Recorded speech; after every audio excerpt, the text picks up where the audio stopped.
Bonjour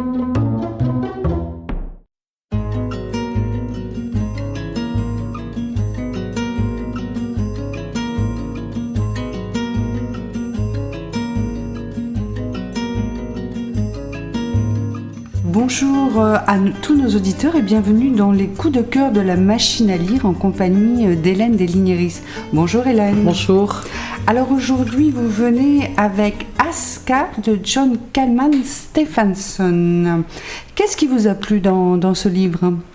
Alors, ce qui m'a plu dans ce livre, je vais donner quand même une toute petite précision, puisque nous nous adressons quand même à un public d'auditeurs qui peuvent être un petit peu fatigués, etc. Ce livre, il faut le prendre en acceptant de lâcher prise. Alors, moi qui suis quelqu'un qui ne sait pas trop lâcher prise, quand j'ai commencé à lire, je me disais, c'est compliqué. Et tout d'un coup, j'ai dit non, je vais me laisser porter. Et à partir du moment où vous acceptez de vous laisser porter, vous partez dans une espèce d'enchantement. Et ce qui m'a plu, pour répondre à votre question, c'est... Il est un peu, excusez-moi, il est un peu difficile d'accès, c'est ça que vous voulez dire ? C'est qu'il y a des allers-retours un peu permanents qui pourraient, si on veut tout le temps être dans le plus juste, le plus précis, se dire, oh là là, il faut... Et je dis bien, quand je le conseille à la machine à lire, je dis bien au lecteur, je dis vous lâchez prise, vous revenez pas en arrière, c'est pas très grave, parce qu'en fait, c'est transgénérationnel, c'est-à-dire que ça va d'une génération à l'autre. Et ce qui m'a plu, c'est que c'est une écriture merveilleuse, c'est un Islandais, et ça parle d'amour filial, ça parle d'amour d'un père pour sa fille, ça parle d'amour d'un couple, ça parle de la vie, ça parle de la mort, ça parle de tout ça, c'est-à-dire que ça parle de nos vies avec une infinie douceur et beaucoup de poésie. Quel est le nœud de l'histoire ? Le nœud, c'est Asta. Asta, en fait... C'est un personnage ? Asta, c'est la fille de Sigvaldi et Helga. Ils ont une deuxième fille, ils l'appellent Asta, qui est une grande héroïne de la littérature islandaise. Et en fait, le père d'Asta, le roman débute, le père d'Asta tombe d'une échelle et en fait, il est à terre et il va se remémorer tout. Alors avec justement, c'est là où je dis surtout laissons-nous aller, c'est-à-dire que comme il est sur le trottoir, j'imagine, de ce que j'ai compris, qu'il y a quelqu'un à côté de lui, donc il voit cette femme à côté de lui qui est en train certainement de lui tenir la main ou de, je ne sais pas, on peut imaginer qu'il faisait froid. Et en fait, il fait des allers-retours sur tout, donc sur son couple à lui, avec cet amour immense qu'il a porté à sa femme, dont le prénom est Helga.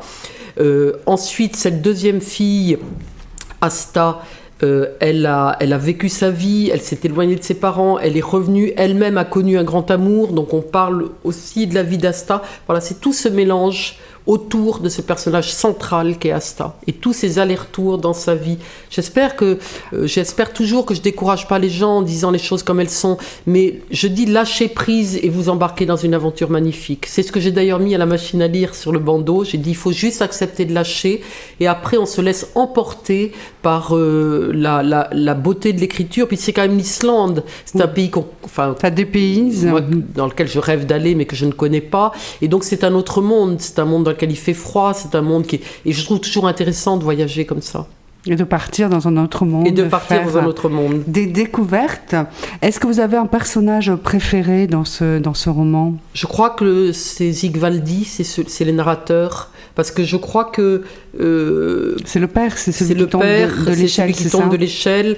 Et je crois qu'il y a une sincérité, une humanité en lui qui m'a énormément émue. C'est un homme qui a donc été marié une première fois avec un amour passionné qu'il va raconter, qui s'est terminé, qui a rencontré une seconde femme, qui vit avec elle et qui est juste loyale et sincère, je trouve, et qui a fait du mieux qu'il pouvait toute sa vie. Et puis voilà, c'est l'heure du bilan, peut-être. Alors après... on ne sait pas ce qu'il va advenir de lui, peu importe, quoi. Et c'est quel style d'écriture ? Écoutez, je vais vous lire, je me propose de vous lire, par exemple, les toutes premières pages. Comme ça, les auditeurs vont pouvoir voir. Helga et Sigvaldi, les parents d'Asta, ont choisi son prénom avant sa naissance, persuadés qu'ils auraient une fille. Ils l'ont trouvé dans Gens indépendants, un livre de Halldor Laxness paru en 1934-1935. Ils ont lu ce roman pendant qu'Asta grandissait et se développait dans le ventre de sa mère, et la faim les a fait pleurer. Même Sigvaldi a versé des larmes, lui qui ne l'avait pas fait depuis l'enfance et qui s'en croyait désormais incapable. Tous deux ont pleuré, quand Jartur, le père d'Asta, la prend dans ses bras, épuisée et presque morte, pour continuer à monter avec elle sur la lande impitoyable. « Cramponne-toi à mon cou, ma petite fleur, dit Jartur. « Oui, murmure-t-elle. Toujours je suis ta fleur unique, la fleur de ta vie, je ne vais pas mourir tout de suite. » Bien sûr qu'ils ont pleuré. Ces lignes, la fin de ce livre, auraient le pouvoir de faire pleurer les pierres.